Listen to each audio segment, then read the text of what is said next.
பார்வையாளர் அனைவருக்கும் தமிழம் மலைகளின் அன்பு வணக்கம். இன்று நாம் பார்க்க இருக்கின்ற தலைப்பு கோவை மருதமலை முருகன் கோயிலில் நடந்தது என்ன. நாம் தமிழர் கட்சியினரை அடித்து இழுத்து கொண்டு போய் கைது செய்கின்ற அளவிற்கு அவர் என்ன செய்தார்கள் என்பது குறித்து நம்ம பேச இருக்கிறோம். அதேபோல இந்து சமய அறநிலையத்துறை அமைச்சராக இருக்கின்ற சேகர் பாபு குடமுழுக்கு என்ற பெயரில் எவ்வாறெல்லாம் கல்லா கட்டிக்கிட்டு இருக்கிறாரு. 2021 2025 போயிட்டுருக்கு. 26 இந்த ஆட்சி முடிய போகுது. இந்த இடைப்பட்ட வருடங்களில் எவ்வாறெல்லாம் கல்லா கட்டிக்கிட்டு இருக்கிறாரு என்பது குறித்து நம்ம பேச இருக்கிறோம்.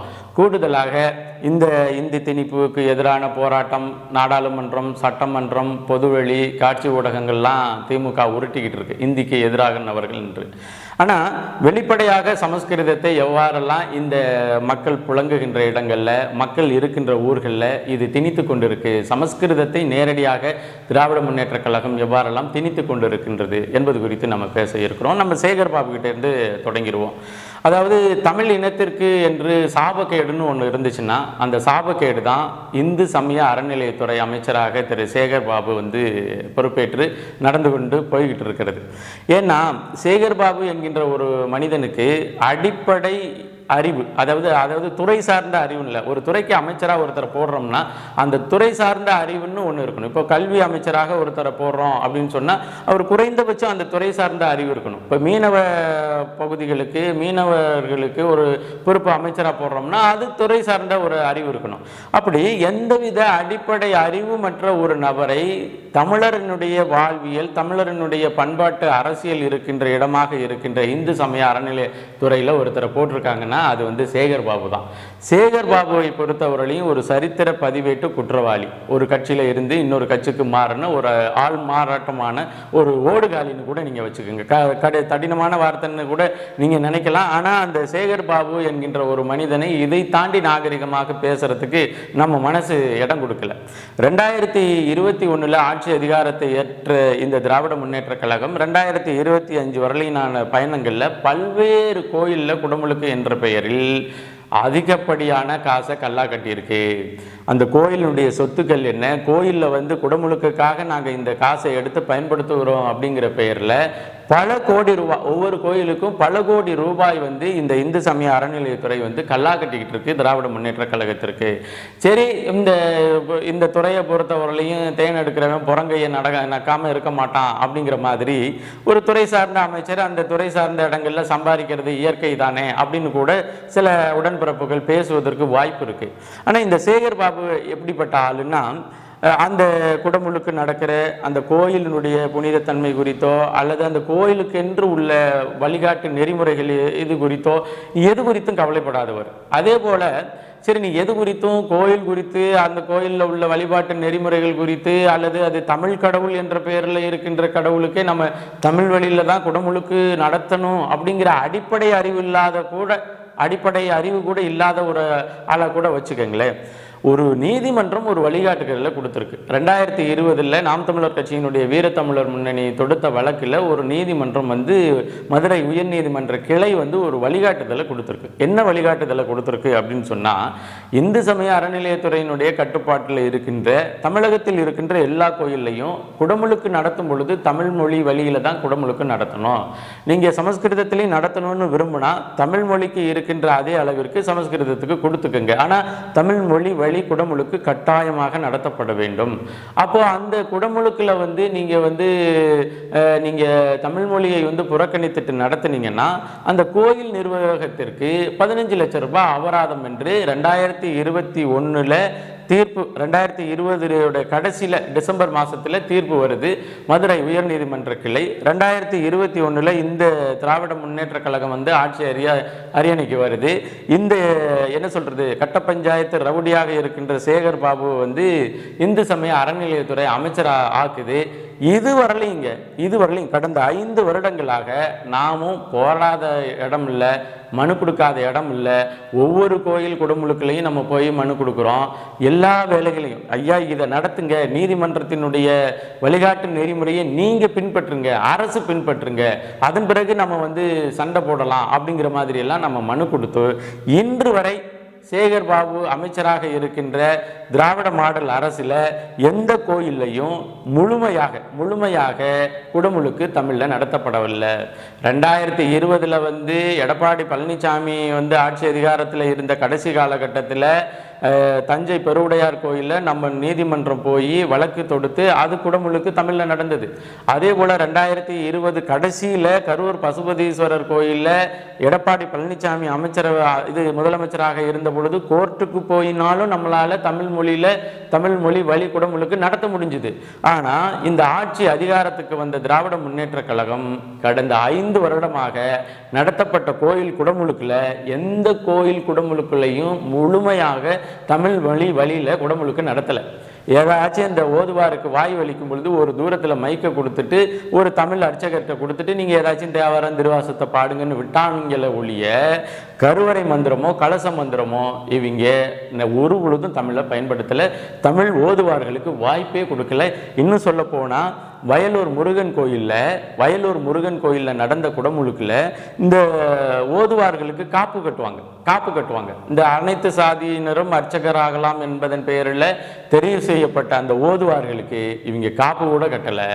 இது போன்ற வழியில தான் இந்த வேலை நடந்துகிட்டு இருக்கு, திராவிட முன்னேற்ற கழகத்தினோட வேலை. இதில் பார்த்தீங்கன்னா சேகர் பாபு என்ன செய்கிறார்னா, அந்த கோயிலில் என்ன சொத்து இருக்கு, எவ்வளவு இருப்பு இருக்கு, கோயில் நிர்வாகத்தினுடைய சொத்து மதிப்பு என்ன, இப்போ சமயபுரம் கோயிலா எவ்வளவு சொத்து மதிப்பு இருக்கு, சரி போடு குடமுழுக்கு போடுறேன்னு போட்டு அந்த சொத்துல பாதியை வந்து நிர்வாகத்திலிருந்து எடுத்துக்கிட்டு மீதியை அங்கங்கே இருக்கிறவங்களுக்கு கொடுத்து கோயில் குடமுழுக்க நடத்துறங்கிற பேரில் தமிழ் மொழியே அனுமதிக்கிறது இல்லை. இவங்க வந்து அந்த புரோகிதர் இந்த புரோகிதர் இவங்க தான் இப்போ துர்கா ஸ்டாலின் அவர்களை வந்து முதல்வரினுடைய மனைவியை ஒவ்வொரு கோயிலுக்கும் கூட்டிட்டு போறதுலேயே இவனுக்கு நேரம் சரியா போயிடுது நம்ம அமைச்சர் சேகர் பாபுக்கு. இப்போ இதை மீறி யாராச்சும் வந்து கோயிலில் நீங்கள் தமிழ் மொழி வழியில் குடமுழுக்கு நடத்துங்கன்னு நேரடியாக மனு கொடுத்தாலும் போங்க பார்த்துக்கலாம். ஏன் என்ன தமிழில் தான் தெரியாது, எல்லா மொழியும் தெரிஞ்ச முருகனுக்கு தமிழில் மொழியில் மட்டும்தான் பண்ணணுமா? நீங்கள் சமஸ்கிருதத்தில் பண்ணால் முருகன் ஏற்றுக்க மாட்டாரா? எப்படி தனாவட்டா மனு கொடுக்க போகிறவங்கள்ட்ட பேசுறது? இப்படி தான் போயிட்டு இருக்கு. அதாவது ஒரு இனத்திற்கு மிகப்பெரிய சாபக்கேடு அப்படின்னு நான் ஏன் இதை சொல்கிறேன்னா, இந்து சமய அறநிலையத்துறையில் திரு சேகர் பாபு அமைச்சராக இருக்கிறது ஒரு இனத்திற்குடைய மிகப்பெரிய சாபக்கேடு. என்னன்னா, அந்த துறை சார்ந்த அறிவு துளியுமற்ற ஆளு. அந்த தமிழர் மெய்யியல் சார்ந்த அறிவு அப்படின்னு என்னன்னு கேட்டால் சேகர் பாபு என்ன அறிவுனா என்ன அப்படின்னு கேட்கக்கூடிய ஒரு ஆள். அப்படிப்பட்ட ஆளை வச்சுட்டு தான் இந்த 5 வருஷம் இந்த கோயில் சொத்துக்களை கொள்ளையடித்து முடிச்சிருச்சு இந்த திராவிட முன்னேற்ற கழகம்.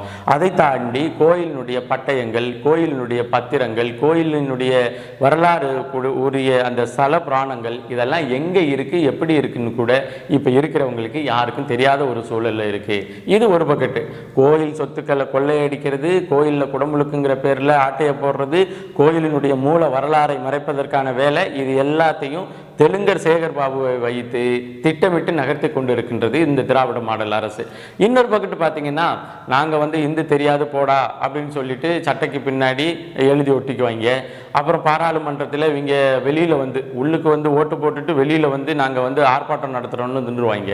அதே போல் இங்கே வந்து என்னடா மும்மொழி கொள்கை, என்னடா பிரச்சனை, நீ என்னடா முன்னாடியே கையெழுத்து போட்டியடா, நீனே ஒரு குழுவை அமைச்சு நான் வந்து இந்த தேசிய கல்விக் கொள்கை மோடியினுடைய அந்த பிஎம்ஜி திட்டத்தின் கீழே உள்ள கல்விக் கொள்கையெல்லாம் நாங்கள் ஏற்றுக்கிறோம் அமுல்படுத்துகிறோம்னு சொன்னியாடான்னு கேட்டால் இந்தி தெரியாது போடா, இந்தியை வந்து இங்கே திணிக்க பார்க்காது, எப்பாடுபட்டாலும் நாங்கள் இந்தியை ஒழிப்போம், இப்படியெல்லாம் சொல்லிட்டு என்ன தெரியுமா பண்ணுறானுங்க இந்த திராவிட மாடல் அரசு.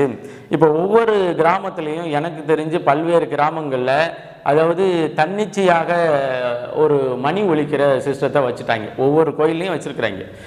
இப்போ நம்ம அந்தந்த ஊரில் உள்ள பிரசிடெண்ட்டு, அதன் பிறகு அந்த ஊரில் உள்ள விஓஓ இவங்க மூலியமாக அணுகி ஒவ்வொரு கோயில்லையும் ஒவ்வொரு கிராமத்து கோயில்லையும் சரி, நகரத்து கோயில்லையும் சரி, நகராட்சி கோயில்லையும் சரி, அதாவது ஒவ்வொரு மணிக்கும் டைன் டைன் டைன்னு மணி அடிச்சுட்டு நேரத்தை சொல்லிட்டு ராகு காலம் குலுசம் யமகண்டம் இந்த டீட்டெயிலை சொல்லிட்டு, அதாவது அன்னைக்கு தொடங்குனுச்சுன்னா அப்புறம் வந்து ஒவ்வொரு மணிக்கும் வந்து ஒரு சமஸ்கிருதத்தினுடைய பாடலை பகவத்கீதையினுடைய ஸ்லோகத்தை சொல்கிற மாதிரி தமிழ்நாடு முழுமைக்கும் இவங்க வந்து ஒரு செட்டப்பை உருவாக்கிட்டாங்க.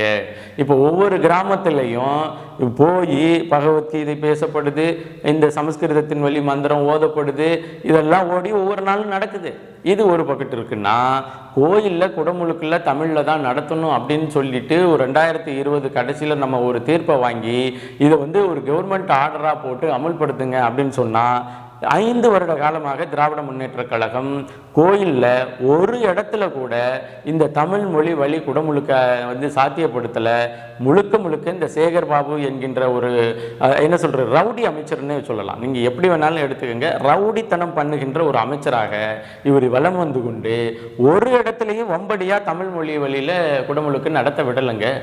எல்லாம் முழுக்க முழுக்க சமஸ்கிருதத்தை வச்சு, பார்ப்பனர்களை வச்சு சமஸ்கிருதத்தை வழியில தான் இந்த குடமுழுக்கு நடந்துகிட்டு இருக்குங்க. அப்புறம் நீ என்னத்தை நீ வந்து சட்டமன்றத்திலையும் பாராளுமன்றத்தையும் இந்தியை எதிர்த்துட்டு நீ வந்து இங்கே ஒவ்வொரு கோயில் குடமுழுக்களையும் சமஸ்கிருதத்தை நீங்கள் தூக்கி கோபுரத்தில் வச்சு கொண்டாடுறதோட நோக்கம் என்ன?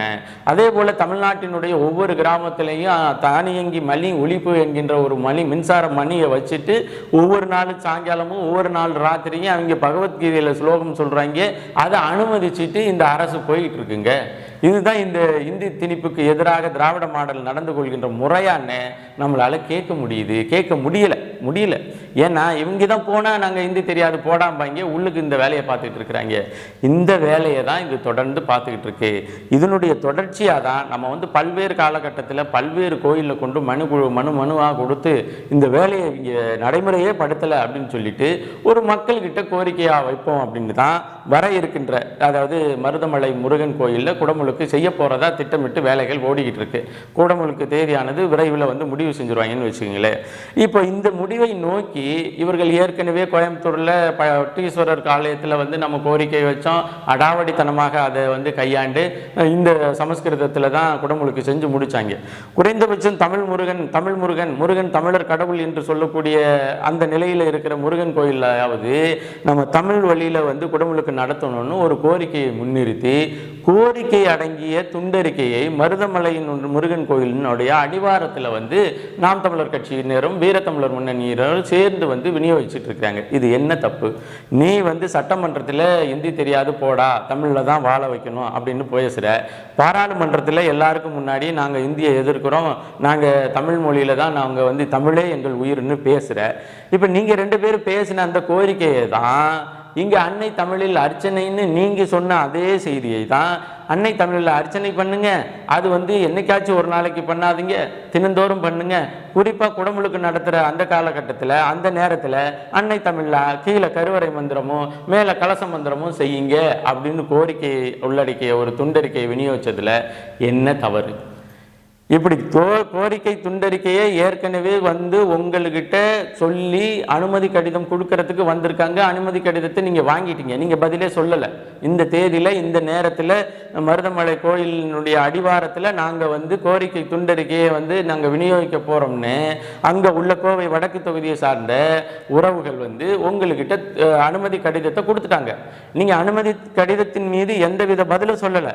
அப்படி இருக்கின்ற காலகட்டத்தில் அவங்க வந்து திட்டமிட்ட நேரத்தில் போய் இந்த கோரிக்கை துண்டறிக்கையை விநியோகம் செய்கிறாங்க. அப்போ நீங்க என்ன செஞ்சிருக்கணும்? இல்லைங்க, கோரிக்கை துண்டறிக்கையை நீங்கள் கொடுக்காதீங்க, நாங்கள் ஏற்கனவே தமிழ் மொழியில் குடமுழுக்கு நடத்துவதற்கு ஆயத்தமாக இருக்கிறோன்னு நீங்கள் பதில் சொல்லியிருக்கலாம். அல்லது ஒரு எழுத்துப்பூர்வமாக இல்லைங்க நாங்கள் சமஸ்கிருதத்தில் தான் நடத்த போகிறோம், நீங்கள் இதெல்லாம் எதிர்த்து துண்டறிக்கை கொடுக்காதீங்கன்னு சொல்லியிருக்கலாம்.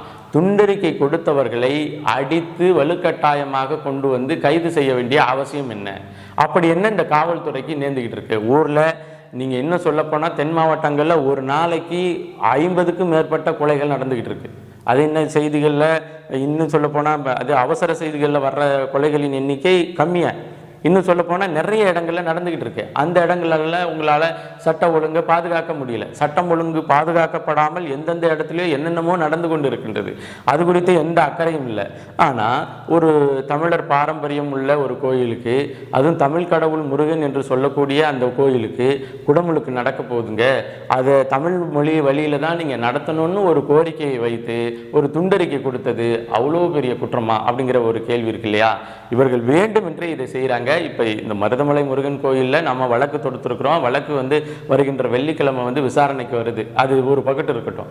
ஆனால் வழக்கு தொடுத்து அது விசாரணைக்கு வந்து நீதிமன்றத்து மூலமாக ஒரு தீர்ப்பு ஏற்கனவே 2020 வாங்கி வச்சிருக்கிற அந்த தீர்ப்பை நீங்கள் என்னவா பார்க்குறீங்க? இந்த அரசு என்னவா பார்க்குது? நீங்கள் தமிழ் மொழி வாழணும்னு நினைக்கிறீங்களா, அல்லது கோயிலில் இருந்து தமிழர்களை வெளியில் ஏற்றி விட்டுட்டீங்க? எப்படியே கடவுள் இல்லை, அவரு இல்லை, வெங்காயம்னு சொல்லி ஒரு ஈவேரா சொன்னது நம்பிக்கையின் அடிப்படையில் அதுதான் புரட்சியின் ஒரு பெரிய மாறுதல்னு அங்கங்கே பரப்பி விட்டு கோயிலிருந்து தமிழர்களை வெளியேற்றி விட்டுட்டீங்க. இப்போ தமிழர்கள் இல்லாத கோயிலில் தமிழ் மட்டும் எதற்கு என்பதற்காக நீங்க தமிழ் மொழி வழியில குடமுழுக்கு செய்யறதையோ அல்லது கருவறை மந்திரம் ஓதுறதையோ நீங்க தடுத்து கொண்டிருக்கிறீர்கள்.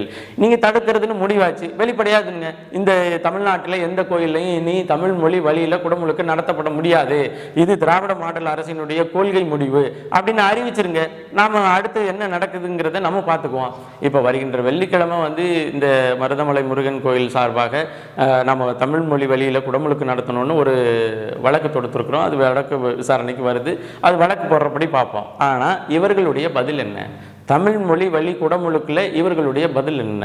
இந்த கோரிக்கையை முன்னிறுத்தி வந்து துண்டறிக்கையை கொடுத்த நாம் தமிழர் கட்சியினரை அடித்து இழுத்து செல்ல வேண்டிய அவசியம் என்ன என்பது வந்து மிக முக்கியமான கருத்தாக நாம் பார்க்கணும். நம்ம இந்த கோரிக்கையை வலியுறுத்தி காவல்துறையினுடைய அராஜகத்தை எதிர்த்து கண்டித்து நம்ம விரைவில் மிகப்பெரிய ஆர்ப்பாட்டம் ஒன்றை நம்ம நடத்த இருக்கிறோம். கோவை மருதமலை முருகன் கோயிலுடைய அடிவாரத்திலே நடத்த இருக்கிறோம். இருந்தாலும் இது வந்து மக்கள்கிட்ட செல்லணும். இவனுங்க எப்படி இந்தி எதிர்ப்பு நாடகத்தை போட்டுட்டு சமஸ்கிருதத்தில் தான் குடமுழுக்கு செய்யணும்னு கங்கணம் கட்டிக்கிட்டு இருக்கிறாங்க அப்படிங்கிறத இது மக்கள்கிட்ட கொண்டுட்டு போக வேண்டிய பொறுப்பும் கடமையும் ஒவ்வொருத்தருக்கும் இருக்குது. இந்த செய்தியை எல்லோரிடமும் கொண்டு செல்வோம். இந்த அன்னை தமிழ் மொழியில அர்ச்சனைன்னு ஒரு சட்டத்தை போட்டுட்டு இவங்க வந்து குடமுழுக்க வந்து சமஸ்கிருதத்தில் தான் நடத்துவேன், அது கோரிக்கையா வைக்கிறவங்களை அடிச்சு இழுத்துட்டு போய் சிறையில் அடைப்பேன் அப்படிங்கிறதெல்லாம் மிக மிக கண்டிக்கத்தக்கது. நமது கண்டனத்தை பதிவு செய்து மீண்டும் ஒரு காணொலி பதிவில் இணைவோம். நன்றி, வணக்கம்.